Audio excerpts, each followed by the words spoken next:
Salut, c'est Cédric, j'espère que ça va bien et aujourd'hui on va voir une vidéo sur la vente.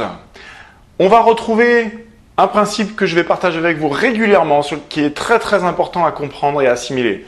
Votre réussite, que ce soit sur la vente ou sur d'autres secteurs, de toute façon votre réussite dans la vie, dans votre vie, professionnelle, personnelle, etc., ne dépend qu'à 20% des techniques que vous allez pouvoir utiliser. Les 80% qui restent, c'est de la psychologie. Exactement, c'est ici que ça se passe.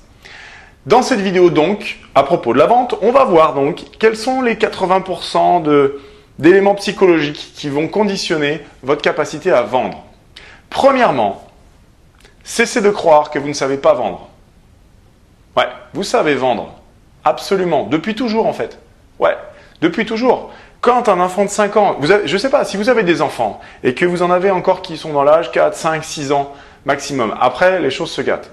Mais à 5 ans, on sait vendre.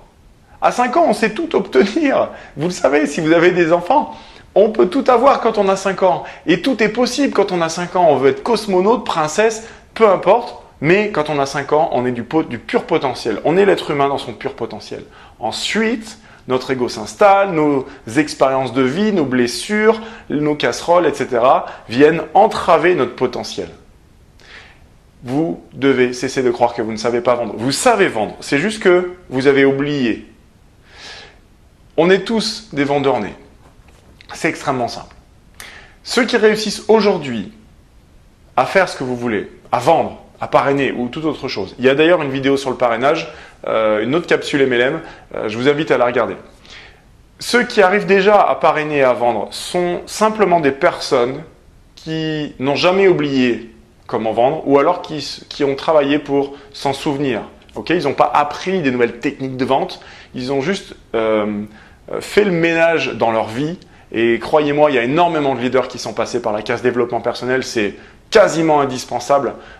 Sinon, vous de toute façon, en tout cas, ça l'est certainement pour vous, sinon vous ne seriez pas en train de regarder cette vidéo.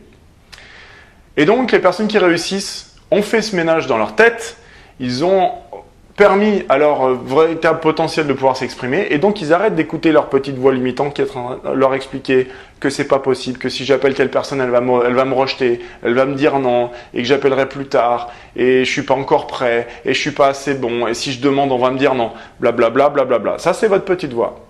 Votre petite voix elle est là pour vous protéger de ce qu'elle croit être un danger. Sauf que votre petite voix se trompe, c'est simplement l'expression de vos blessures passées.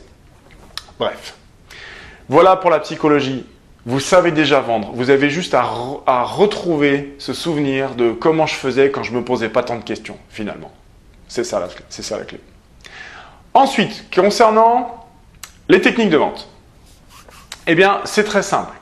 Vous devez, tout comme sur la phase de parrainage, si vous avez déjà regardé la vidéo, vous devez passer un moment à découvrir quelle est la situation et le besoin, les problématiques éventuelles de la personne qui est en face de vous, qui s'appelle un prospect, d'accord? Une personne qui n'est pas encore cliente est un prospect.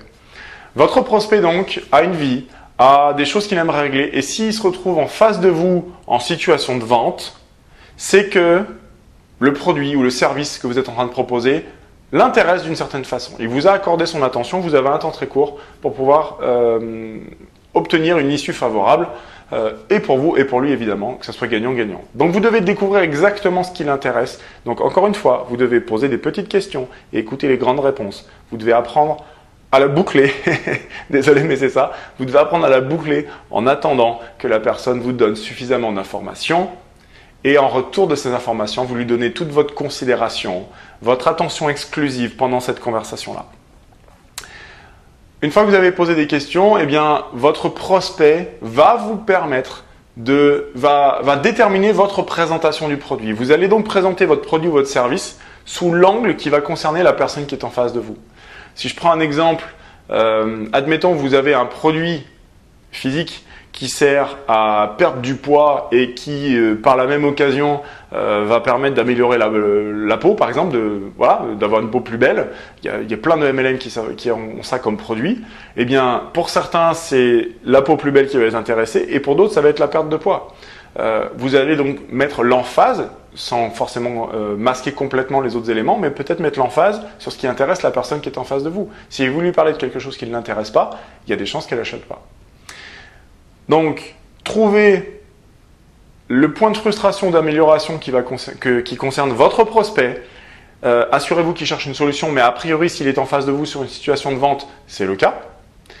Et présentez-lui le produit avec un focus sur les bénéfices qu'il va en retirer, que vous allez pouvoir mettre face aux frustrations qui sont les siennes aujourd'hui. Et c'est cette concordance logique, évidente, de bon sens qui va vous permettre de faire mouche avec le produit ou le service que vous avez à proposer.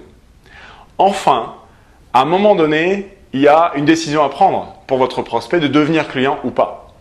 Et vous devez être capable de dire une phrase du type « Écoute, arrête de réfléchir, prends le produit, essaye-le, fais-le, tu vas voir, tu ne vas pas le regretter. Fais-moi confiance. » Quelque chose comme ça. Alors si pour vous aujourd'hui c'est un peu compliqué de vous jeter sur cette posture-là de dire « Mais achète !» En gros, vous lui dites « Mais prends la décision, prends-la quoi. Prends-le le produit, prends-le le service, achète !» Si pour vous c'est compliqué d'aller inciter les gens comme ça, eh bien c'est simplement que cette émotion qui pourrait vous bloquer ou le fait que vous disiez « mais c'est impossible pour moi », eh bien c'est simplement que vous avez encore une croyance limitante qui est en train de vous perturber ici. Alors que souvenez-vous, les enfants de 5 ans, ils ne se posent pas toutes ces questions-là, ils disent « je veux, je veux, je veux, je veux ».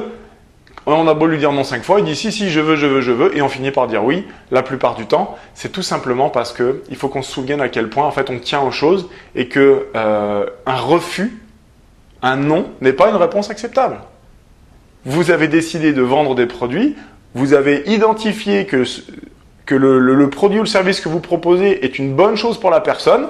Le fait qu'elle vous dise non n'est pas une réponse acceptable et vous allez simplement continuer de dire mais je comprends pas, tu as tel besoin.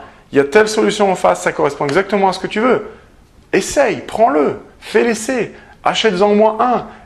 Tu ne peux pas savoir si tant que tu ne l'as pas vécu. Évidemment que la personne en face de vous, elle a des peurs, des craintes, parce qu'elle a sa propre petite voix qui lui raconte des salades. Mais vous devez être capable de lui donner confiance, de la regarder les yeux dans les yeux et de lui dire « Bon, on travaille ensemble ?» Voilà, c'est tout pour aujourd'hui, pour cette capsule qui a été assez grande. Je vous dis à très bientôt, salut.